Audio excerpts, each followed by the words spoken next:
ఫిర్యాదు చేసినప్పటికీ ఎటువంటి యాక్షన్ తీసుకోవడం లేదు. అలాగే మీడియాకి కూడా ఎటువంటి యాక్షన్ తీసుకోకుండా కూడా ఇందులో అందరూ కూడా కుమ్మక్కయ్యి ఎవరు కూడా ఈ విషయాన్ని బయటికి రాకుండా చేస్తున్నారు అని చెప్పి కూడా వాళ్ళ యొక్క పేరెంట్స్ వాళ్ళు బయటికి చెప్తున్న పరిస్థితి మనకు అనిపిస్తుంది.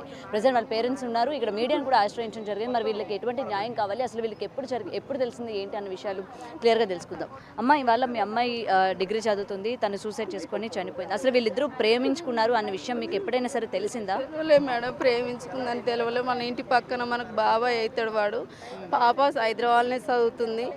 అయితే అమ్మోళ్ళకు బాగలేదు, పాప ఇంటికి వచ్చింది వాళ్ళే అని.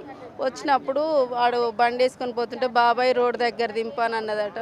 తీసుకొని అమ్మోళ్ళ ఇంటికాడ దింపిండు. ఒకసారి 10 రోజులు, ఒకసారి 20 రోజులు ఉంది. ఈ పాపని అక్కడ ఏమైందో ఏమో తెలియదు మనకి. పాప నైట్ ఫోన్ చేసింది. ఫోన్ చేసి డాడీ నాకు భయం అవుతుంది అని అంటే, ఎందుకు బిడ్డ అంటే 3 రోజుల నుంచి రాంగ్ కాళ్ళు వస్తున్నాయి డాడీ అని అన్నది.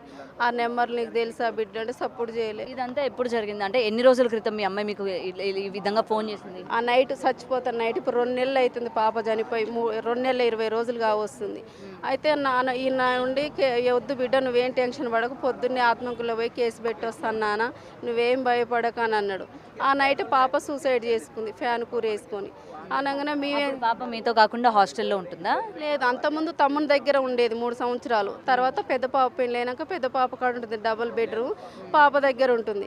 ఆ నైట్ ఏం చేసినాం, పొద్దున్నే కేసు పెట్టి వస్తాను. ఆ నైట్ పాప సూసైడ్ చేసుకుంటే మేము చనిపోయినాక హాస్పిటల్లో తీసుకుపోయినా కేసు ఏమని పెట్టాం, రాంగ్ కాళ్ళు వచ్చినాయి అనేసి పెట్టినాం. ఆడ పోస్ట్ మాతావులు ఏమొచ్చింది, పాప 3 నెలల 20 రోజులు ప్రెగ్నెంట్ బాబు అని వచ్చింది. అట్లా భయం అయిపోయింది. వాడు తెల్లారే కోర్టుకు లొంగిపోయింది మేడం. సరే, 3 నెలలు ప్రెగ్నెంట్ అని చెప్పి పోస్ట్ మార్టం చేస్తున్నప్పుడు మీకు తెలిసింది. అప్పుడు మీకు అసలు ఎవరు ప్రేమించారు, లేకపోతే ఎవరు ఈ విధంగా చేశారు అని తెలిసిందా? మీకు ఫోన్లో చెప్పిందా ముందు రోజు? పాప అన్నది మహేష్ బాబాయ్ అని అన్నది. బాబాయ్? బాబాయ్ అవుతాడు వాడు. ఇట్లా చేసి వరుసకి బాబాయ్ అవుతాడా? బాబాయ్ అవుతాడు. మరి బాబాయ్ అన్నోడితో రిలేషన్ ఏంటండి? వాడు అట్లా చేసిండు మేడం, బెదిరించారు. నైట్ పెళ్ళయిందా? పెళ్ళయింది. బండ్లు వేసుకొని అమ్మోలు ఊరికి 3 రోజులు పోయి 4 బెదిరించారట.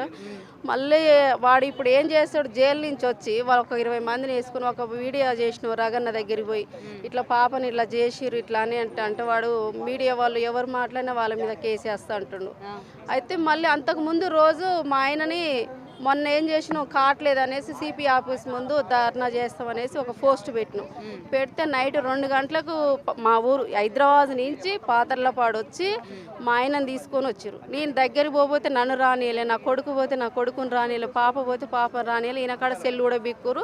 ఆత్మకూరు ఎస్ఐ, ఇప్పుడు హైదరాబాద్ ఎస్ఐ, భద్ర ఎస్ఐ వీళ్ళు వచ్చి మా ఆయనని ఎత్తుకొని వచ్చారు. టైం 9-10 అవుతుంది. ఈయన ఫోన్ రింగ్ అవుతుంది కానీ ఫోన్ ఇవ్వట్లేరు.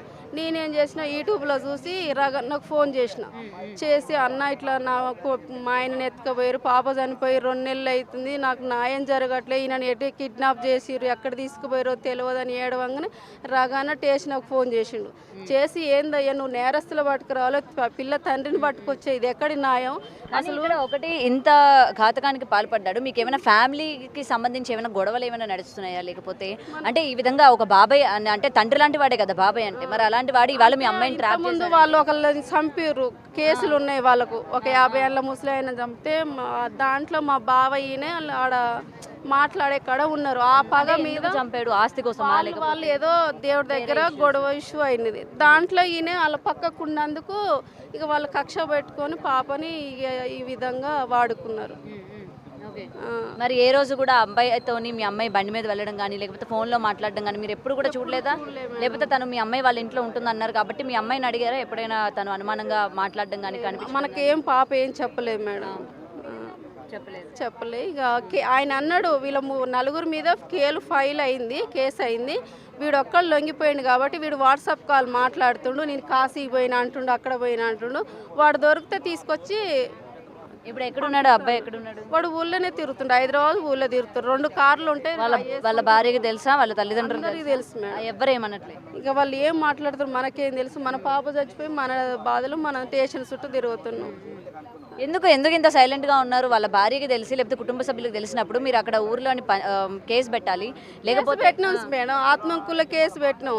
వీళ్ళిద్దరు ఊళ్ళో గ్రూపులలో పెట్టిరు. పాప చనిపోయిన ఆత్మకు శాంతి లేకుండా ఇట్లా నా పాప మీద ఇట్లా మాట్లాడుతురు అని ఫస్ట్ పోయి వీళ్ళిద్దరు మహేష్ మీద జటంగి మహేష్ మీద ఈ రమేష్ మీద ఇచ్చినాం. మళ్ళీ తర్వాత వీళ్ళ ఫ్యామిలీ మొత్తం 6 మీద మళ్ళీ ఇచ్చినాం. వీళ్ళిద్దరి మీద కాలే 3 పిటిషన్లు 4 పిటిషన్లు ఇచ్చినా వాళ్ళ 6 మీద కాలే. సూర్యాపేటలో ఏ మీడియాలను దగ్గరికి రాని, హైదరాబాద్లో కూడా డబ్బులు ఇచ్చి ఏమైనా కొన్నాడా లేకపోతే బెదిరించాడు? చెప్తున్నాడు. సిఐకి 6 లక్షలు ఇచ్చినా, భద్ర ఎస్ఐకి 4 లక్షలు ఇచ్చిన అంటుండు. నాకు నేను సంక్లేని వరుణ్ నాకు హెల్ప్ చేస్తుండు, ఈ జానన్న హెల్ప్ చేస్తుండు, ఊళ్ళో డిష్ మలై నా తరపుండు అనేసి వీళ్ళని పట్టుకొని నన్ను ఎవరిని ఇన్వాల్వ్ కానియట్లేరు. నా బిడ్డకు న్యాయం జరగాలని నా బాధ. నిజంగా మీకు కుటుంబ కలహాలు ఏం లేవు? ఎవరు రానియలే, ఎవరు లేదు. నిజంగా లేవు? ఏంటిది అంటే మీ ఫ్యామిలీకి ఏమైనా గొడవలు కానీ లేకపోతే మీరంటే పడకపోవడం కానీ? ఎందుకంటే ఒక పెళ్ళైన వ్యక్తి ఇంత విధంగా అంటే ట్రాప్ చేసి మీ అమ్మాయిని ఈ విధంగా ప్రెగ్నెంట్ చేశాడు కాబట్టి మీ మీద ఏమైనా అతనికి కక్ష ఉందా అని అడుగుతున్నాను. మా మీద అయితే మాకేం లేదు.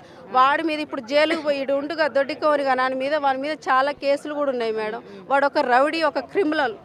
వాళ్ళ నాన్న మా పాప చనిపోతే మీ సిపి ఆఫీస్ ముందట ధర్నా పెడతా అంటే వాళ్ళ నాన్న ఊరికనే కళ్ళు తాగి ఆడ అందరు 10 మంది కూర్చొని కళ్ళు తాక్కుంటా ఒక అంబులెన్స్ని పిలిపించి మందు మీద పోసుకొని హాస్పిటల్లో పోయి హాస్పిటల్లో జాయిన్ అయ్యి ఆయన ఏం చెప్పిండంటే, నాకు 10 ఎకరాలు ఉందిరా, వాని బిడ్డ చచ్చిపోయింది కదా, వాళ్ళ అన్నని 2 ఎకరాలు దున్నుకోమ్మను, గంగోత్రి వాళ్ళ నాన్న 2 ఎకరాలు దున్నుకోమ్మను, నా కొడుకు నన్ను చంపుతారా అనేసి వాడే నన్ను బెదిరిస్తుండు.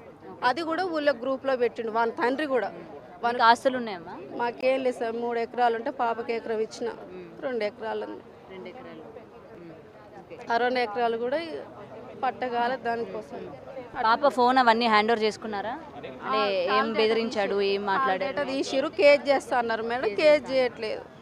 ఇప్పుడు 2 నెలల వరకు, అంటే 2 నెలల తర్వాత మళ్ళీ మీరు ఇవాళ బయటకు వచ్చారు కదా మీడియాతో మాట్లాడడానికి. సో ఏం న్యాయం కావాలి మీకు? అంటే వాడిని అరెస్ట్ చేయాలన్నా లేకపోతే వీళ్ళు వానికి ఉరిశిక్ష పడాలి. వీళ్ళకు నా బిడ్డని వేధించి చంపిరు కాబట్టి వాళ్ళకు ఉరిశిక్ష పడాలి. అది నాకు కోరిక. సో ఇదండి ప్రెసెంట్ వాళ్ళ మదర్ ఏంటంటే అమ్మాయికి సంబంధించి ఇలాగ ప్రేమ పేరుతోని సొంత బాబాయ్ అంటే రిలేషన్లోని బాబాయ్ అన్న వ్యక్తి ఈ విధంగా ట్రాప్ చేశాడు. ప్రేమ పెళ్ళి అని చెప్పి కూడా తన్ని మోసం చేశాడు. పోస్ట్ మార్టం చేసినంత వరకు కూడా ఆ అమ్మాయి 3 నెలల్లో ప్రెగ్నెంట్ అన్న విషయం కూడా మాకు తెలియదు.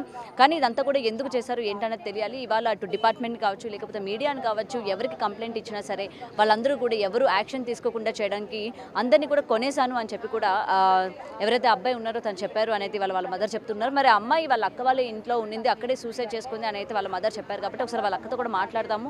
వాళ్ళ అక్కకి ఏమైనా తెలిసే ఈ విషయాలు, అంటే తల్లిదండ్రులతో చెప్పుకోలేనివి కూడా తోబట్టు వాళ్ళతో చెప్పుకునే ప్రయత్నం చేస్తారు కాబట్టి